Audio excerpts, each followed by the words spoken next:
अनंत चतुर्थी व्रत कथा सुनने मात्र से ही अनंत फलों की प्राप्ति होती है। जय श्री कृष्णा, राधे राधे। अंतर चतुर्थी का व्रत भाद्रपद माह के शुक्ल पक्ष की चतुर्थी तिथि को रखा जाता है। मान्यता है कि अंतर चतुर्थी का व्रत रखकर विधि विधान से भगवान श्री हरि का पूजन कर 14 वर्ष तक अंतर फलों की प्राप्ति होती है। गणेश चतुर्थी के 10वें दिन यानी अंतर चतुर्थी को गणपति विसर्जन भी होता है। महाभारत काल में पांडव भाइयों ने अंतर चतुर्थी के व्रत के प्रताप से अपना खोया हुआ राजपाट पुनः प्राप्त किया था। आइए श्रवण करते हैं अंतर चतुर्थी की पौराणिक कथा, जिसे स्वयं भगवान श्री कृष्ण ने युधिष्ठिर को सुनाया था। कथा को श्रवण करने से पहले कमेंट बॉक्स में जय श्री हरि विष्णु या अनंत देव भगवान की जय अवश्य लिखे। सूत जी ने शौनक आदि ऋषियों से कहा कि पूर्व समय में माँ गंगा के तट पर धर्मराज युधिष्ठिर महाराज ने जरासंध के वध के लिए राजसूय यज्ञ का प्रारंभ किया। युधिष्ठिर ने भगवान श्री कृष्ण के साथ भीमसेन, अर्जुन आदि भाइयों के साथ अनेक रत्नों से सुशोभित मोती जड़ी हुई स्वर्ण के तुल्य बड़ी विशाल यज्ञशाला बनाई और उसके लिए जब सब राजाओं को अनेक प्रकार से जीत कर ले आए। एक समय गांधारी और राजा धृतराष्ट्र का पुत्र जो दुर्योधन नाम के विख्यात था, वह उस यज्ञशाला में आकर गण में जल की प्रतिमा देखकर वस्त्रों को ऊंचा कर उस जगह धीरे धीरे चलने लगा। यह देखकर द्रौपदी आदि श्रेष्ठ स्त्रियां हंसने लगी और दुर्योधन आगे जल को भूमि जानकर उसमें गिर गए। यह देखकर राजा लोग तथा तप रूप धन वाले ऋषिगण और द्रौपदी आदि सुंदर नेत्र वाली स्त्रियां भी हंसने लगी। यह देखकर महाराज दुर्योधन अत्यंत क्रोधित होकर अपने मामा शकुनी के साथ अपने राज्य में जाने के लिए उद्यत हुआ। उस समय शकुनी ने अत्यंत मधुर वचन से कहा कि हे राजन, आगे बहुत कार्य करना है, इसलिए आप महाक्रोध का त्याग करें और राजेंद्र यज्ञशाला में अपने घर जाने के लिए उठिए। तब ऐसा ही सही कहकर दुर्योधन यज्ञशाला से घर चला गया। जब राजा गण भी यज्ञशाला से अपने अपने राज्यों में चले गए, तदनंतर दुर्योधन ने राजाओं के साथ दिल्ली यानी हस्तिनापुर जाकर राजा पांडु के श्रेष्ठ पुत्र युधिष्ठिर, भीमसेन, अर्जुन आदि को बुलाकर अपने राज्य में प्रसन्न होकर जुआ खेलने लगा। उस जुए में छल से दुर्योधन ने पांडवों का संपूर्ण धन और राज्य आदि जीत लिया। तदनंतर भ्राता सहित युधिष्ठिर महान विपत्तियों को प्राप्त हो जंगलों के बीच वचन जो भीलाद है उसके दृढ़ से रहने लगे। पांडवों के इस समाचार को सुनकर श्री कृष्ण वहां गए। सूत जी ने शौनक आदि ऋषियों से कहा कि दुख से अत्यंत दुर्लभ पांडव लोग वन में रहते हैं। महात्मा जी श्री कृष्ण को देखकर ब्रह्म से पूजन आदि का प्रणाम कर राजा युधिष्ठिर से बोले कि हे प्रभु, भाइयों सहित हमको यह दारुण दुख प्राप्त हुआ है। इस दुख रूपी सागर में हमें कैसे छुटकारा पाएंगे? सो कहिए, हम कौन से उत्तम देवता का पूजन करें, अर्थात कौन सा व्रत करें जिसे हमें राज्य मिले? हमारा हित तो आप ही की कृपा से होगा। ऐसा सुनकर भगवान श्री कृष्ण बोले, हे युधिष्ठिर, पुरुषों और स्त्रियों के समस्त पापों को नष्ट करने वाला अत्यंत उत्तम एक अनंत नामक व्रत है, जो भाद्रपद मास मकर शुक्ल पक्ष की चतुर्थी तिथि को होता है। उस व्रत के अनुष्ठान मात्र से संपूर्ण पापों का नाश हो जाता है। ऐसा सुनकर राजा युधिष्ठिर ने कहा कि हे वासुदेव, आपने जो अनंत व्रत कहा वह क्या शेषनाग का अथवा अनंत नाम के नक्षत्र का व्रत है? यह अनंत पर ब्रह्मा का यह व्रत है। हे केशव, यह अंत किस देवता का नाम है? और सत्य सत्य कहिए। युधिष्ठिर बात सुनकर भगवान श्री कृष्ण बोले, हे धर्मराज, अनंत हमारा ही नाम है, इसे हमारे ही स्वरूप जानो। सूर्य आदि जितने देवता हैं और काल आदि जो कह जाते हैं, सब हमको ही जानो।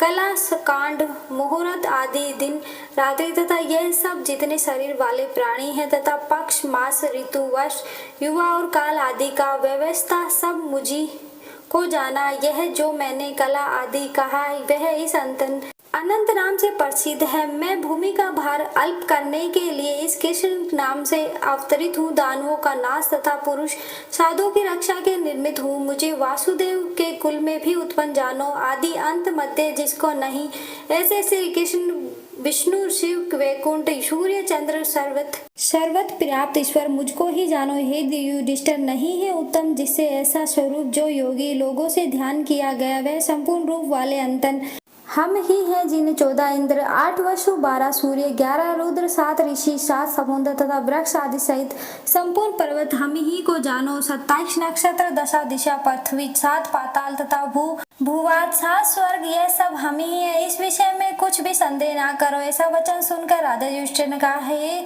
सर्वव्यापी भगवान, अंतर व्रत का महात्म्य क्या है, विधि कहिए। अंतर में व्रत का अनुष्ठान करने वाले प्राणी को क्या पुण्य और क्या फल मिलता है, वह भी कहिए। पूर्व काल में यह अंतर व्रत किसने किया और मृत्यु लोक में किसने प्रकाशित किया, यह सब विस्तार पूर्वक हमसे कहिए। युधिष्ठिर का ऐसा वचन सुनकर भगवान श्री कृष्ण बोले कि सतयुग में सुमुत नाम का एक ब्राह्मण था। उसने विशेष गोत्र में उत्पन्न सुंदर दीक्षा नाम की भूनु ऋषि की कन्या के साथ वैधर्व विधि से विवाह किया। हे राजन, दीक्षा नाम की स्त्री के समय पाकर अनेक सुंदर लक्षणों से युक्त एक कन्या उत्पन्न हुई। वह शीला नाम की अत्यंत सुशील कन्या पिता के घर बढ़ने लगी। उसकी पतिव्रता माता काल जौहर के दोहन से दुखी हो नदी में जल में प्राण त्याग कर स्वर्ग को चली गई। तदंतर सुमित नाम ब्राह्मण ने धर्म नाम की एक दुखशिला नाम की कन्या से विधि पूर्वक विवाह किया। वह स्त्री नाम से ही सदृश्य दुष्ट स्वभाव कर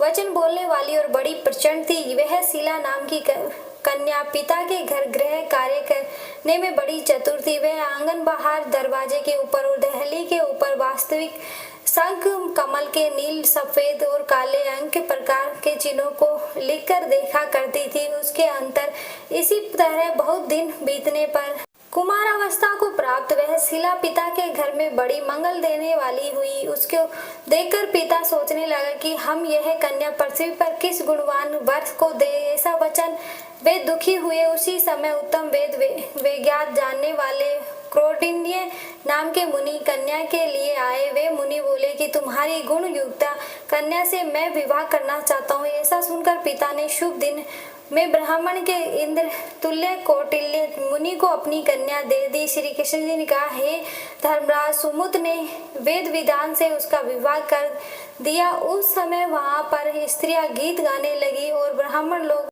स्वास्तिक वाचन करने लगे और वधि जय घोष करने लगे। इसी प्रकार विवाह कर सुमित ब्राह्मण अपनी करकसा स्त्री से बोला, हे दामाद के संतोष के लिए इंद्र द्रव्य आदि दहेज देना चाहिए। ऐसा सुनकर वह करकरा क्रोध से घर को शोभा बिगाड़ कर संपूर्ण द्रव्य आदि को एक पेटी में अच्छी तरह बंद करके बोली कि आप अन्यत्र घर जाकर हमारे घर में कुछ भी द्रव्य नहीं है, विश्वास ना हो तो देख लीजिए। भगवान श्री कृष्ण ने राजा युधिष्ठिर से आगे कहा कि हे पार्थ, ऐसा सुनकर वे मुनि उदास हुए और वह कन्या भोजन से बचे हुए अन्न आदि के मार्ग को खर्च करते हुए कौंडिन्य मुनि भी इस सुमित की कन्या शीला बैल गाड़ी पर बैठाकर नन्हे चलने लगे।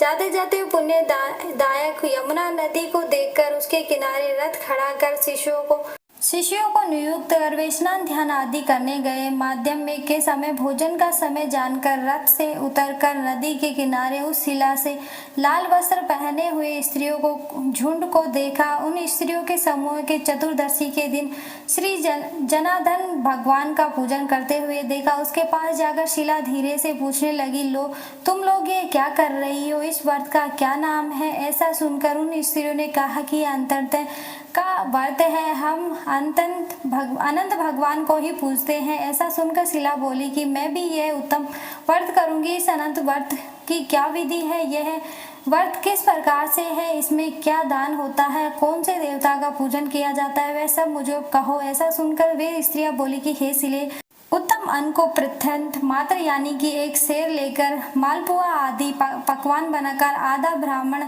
देव आदि आधा स्वयं भोजन करे, फिर यथा शक्ति के अनुसार दक्षिणा दे और यह व्रत नदी के तीर पर करे तथा भगवान श्री हरि की कथा सुने। कुशा के शेषनाग को बनाकर बांस के पात्र में रखकर फिर स्नान कराकर मंडप के भीतर भगवान का विधि विधान से पूजन करे। चंदन पुष्प धूप दीप अनेक प्रकार से नैवेद्य आदि में मिष्ठान सहित रखे। इसके आगे मजबूत सूत का धागा केसर रंग से रंगे एक 14 गांठ लेकर हाथ में बांधे। यह प्रथम यह स्मरण करे कि हे वासुदेव, नहीं है तो अंत जिसका ऐसा संसार रूपी महासागर में डूबी हुई मेरी अच्छी तरह उद्धार करो और अपने अंतर रूप में लीन करो। मैं सूत रूपी अनंत भगवान का आपको बारंबार नमस्कार करती हूँ। ऐसा स्मरण कर सूत रूपी अंतर भगवान को हाथ में बांधकर स्वच्छ चित्त को भोजन कर संसार रूपी अंतर नारायण भगवान का ध्यान कर पूजन कर अपने घर जाए। हे भद्र, यह वर तुमसे कहा। भगवान श्री कृष्ण युधिष्ठिर बोले कि हे राजन, प्रसन्नचित्त मन से ऐसा व्रत विधान सुनकर वह शीला भी सुंदर डोर को हाथ में बांधकर व्रत करने लगी। जैसे 14 गांठ देखकर बाएं हाथ में बांधने कहा, वैसा बांधकर अपने भोजन का आधा ब्राह्मण को दे अवशिष्ट स्वयं पाकर फिर प्रसन्न हो पति के साथ बैलगाड़ी द्वारा अपने घर को गई। तब से शुभ सुगुन पर विश्वास हो गया।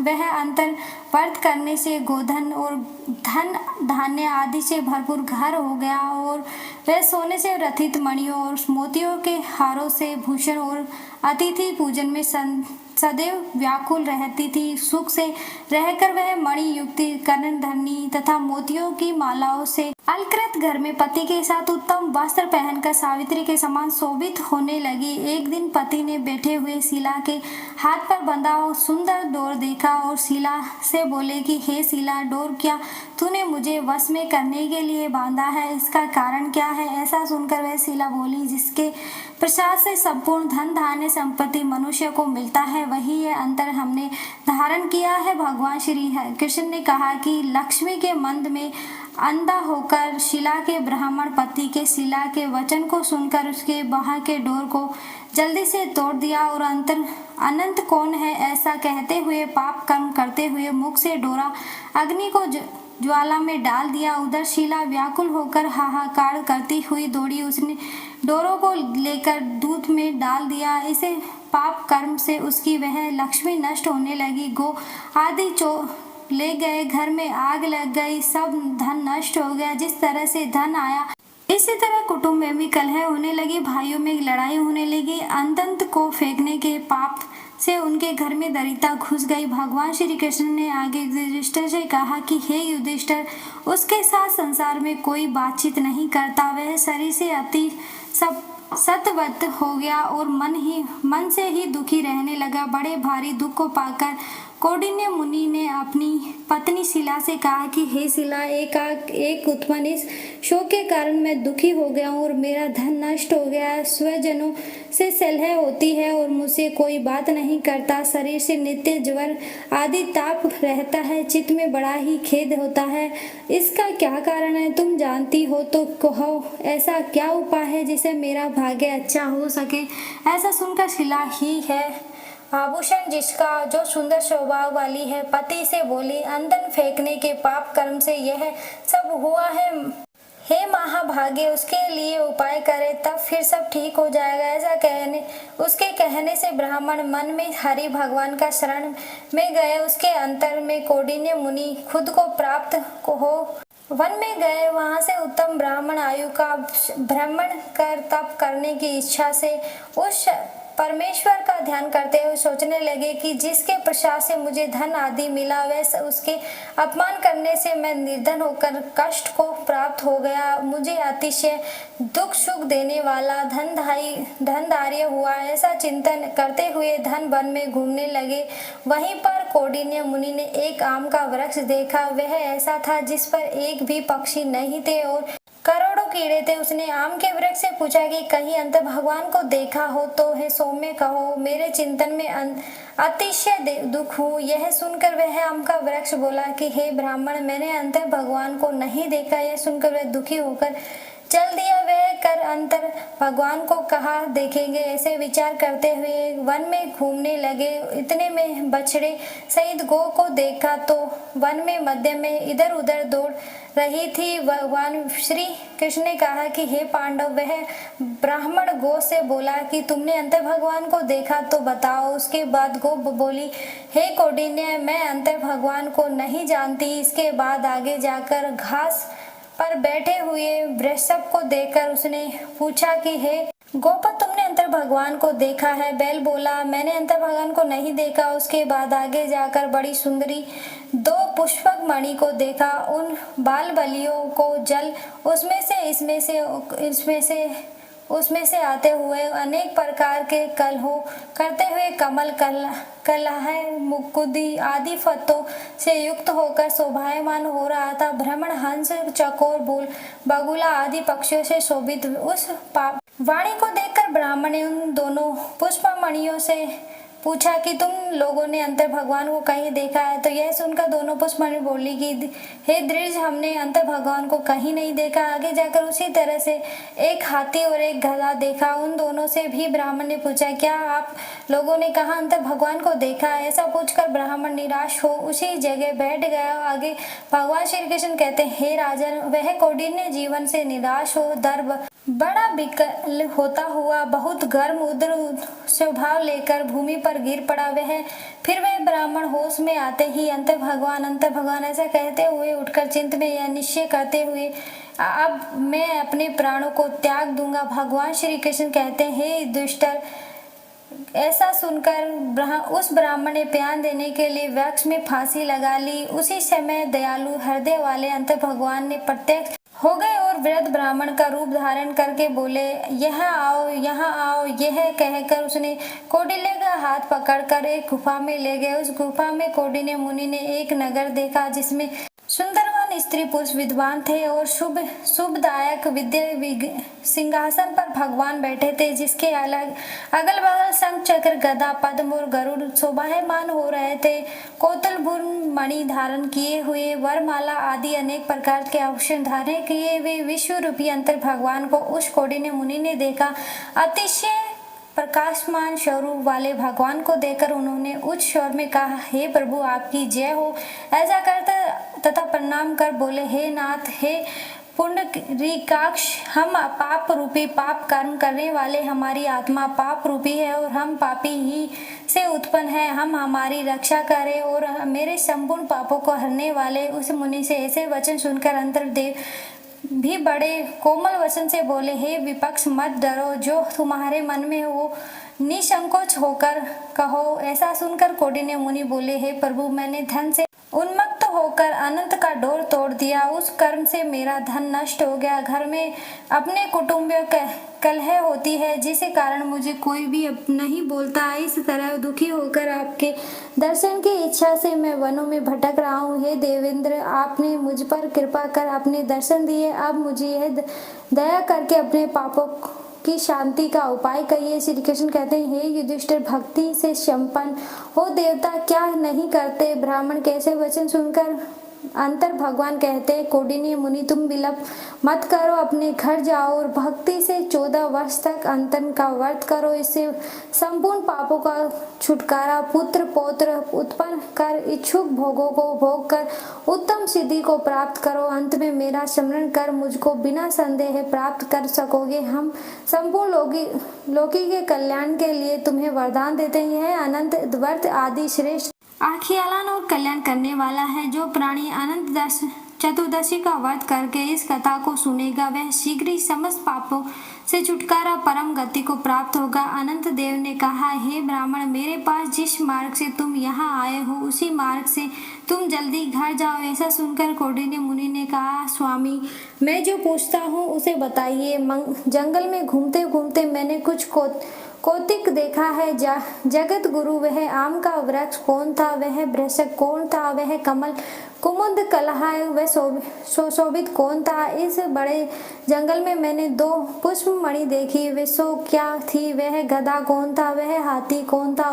और उत्तम वृद्ध ब्राह्मण कौन था? अंत में देव बोले, वह आम वृक्ष वेद विद्या को अच्छी तरह जानने वाला ब्राह्मण था, जिसने शिष्यों को विद्या नहीं दी, इसलिए वह वृक्ष हुआ।